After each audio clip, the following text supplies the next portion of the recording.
As you come up to 10, that is their god. That is 10. That is the hermaphrodite. But if you stop at 9 and you skip to 11, skipping god, then you are a Luciferian. Because 11 is the number of the magician. It's the one step above. Once you have accomplished the tree of life, you are now the magician. You are one above 10. But they're doing it by skipping god. That's the symbolism of 9/11.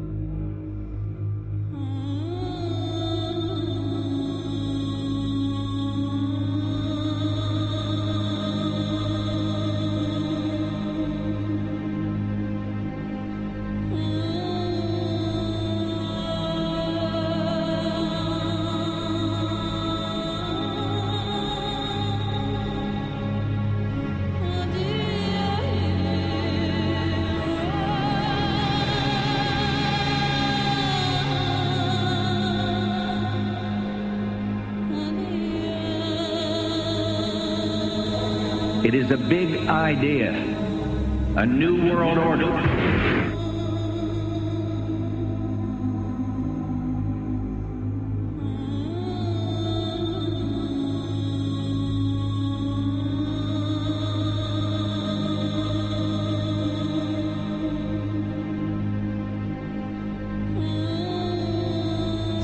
We were on assignment. We were supposed to kill 2 birds with 1 stone. In Fight Club, Project Mayhem destroys a giant bronze spherical sculpture. This seems an obvious reference to the sphere at the World Trade Center complex. Trust me. Everything's gonna be fine. In a pivotal scene reminiscent of 9/11, we see the destruction of skyscrapers and the change of a skyline. Second anniversary of the 9/11 attack on the World Trade Center, George Bush asked for an $87 billion increase in military spending.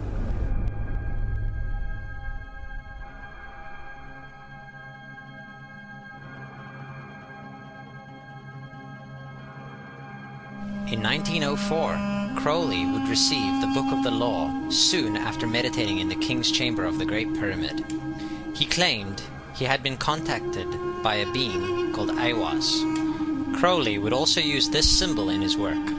Some of its meanings are said to include a reference to the number 77 in Hebrew and a connection to the god Pan. Crowley made this drawing of a non-human intelligence he saw during a ritual. Synchronous 23 has made the connection between Aiwass and the Wizard of Oz, and has further pointed out the similarities between Crowley's grey alien-like drawing and the depiction of the projection of the Wizard of Oz in the film version. The much overlooked theory has been put forward on the internet that when we are looking at George W. Bush, we are actually seeing Aleister Crowley's grandson.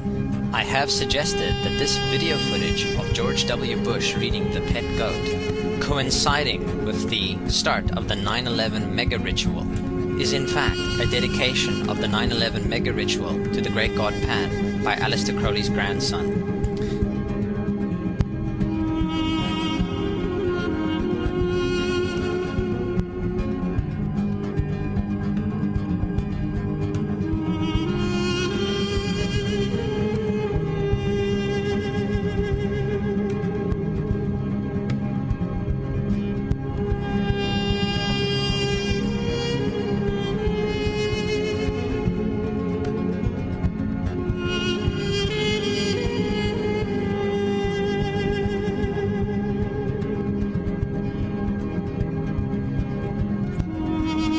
Things get a little weird. This is the 1978 version of The Wizard of Oz, The Wiz. Again, we see the Emerald City connected to New York. On arriving at the end of the Yellow Brick Road, Dorothy and her companions go through the circular portal. Through the door, we see 3 pyramids. Behind the pyramid shape, in between the pyramid pillars of the World Trade Center, we see the sphere, the representation of the Kaaba.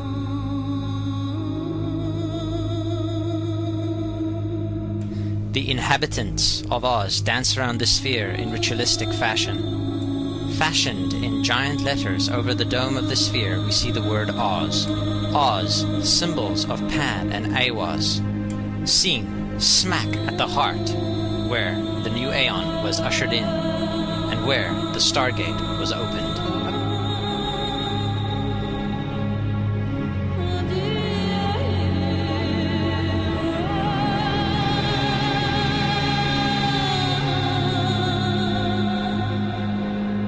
Between the Twin Towers is called the spherical caryatid. It was made by artist Fritz Koenig and was nicknamed the Sphere. We see that Koenig made this thing in Bavaria, the same place where the Illuminati was founded. The most interesting fact about the placement of the Sphere at the World Trade Center Plaza has to be that architect and designer of the World Trade Center, Minoru Yamasaki, intended the plaza itself to be a representation of the Grand Mosque of Mecca, the Sphere in particular taking the place of the Kaaba.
So, my friends, it's time you start placing your faith and your dedication to the one and only God, the everlasting creator of everything on earth and in the universe.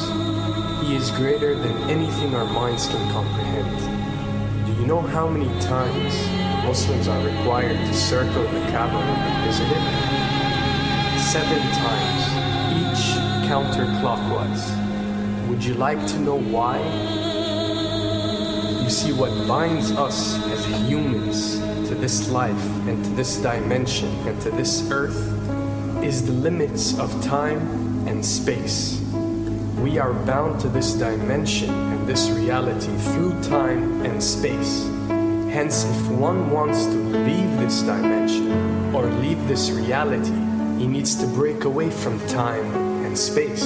So when you visit the Kaaba and you rotate counterclockwise, what is this practice actually doing? It is literally helping you elevate your soul and elevating yourself to break away from time and space so you can touch something so unique and so beautiful and so powerful that it changes your life forever. And if you don't believe me, ask anyone who has visited the Kaaba how he or she felt or how their lives have changed ever since.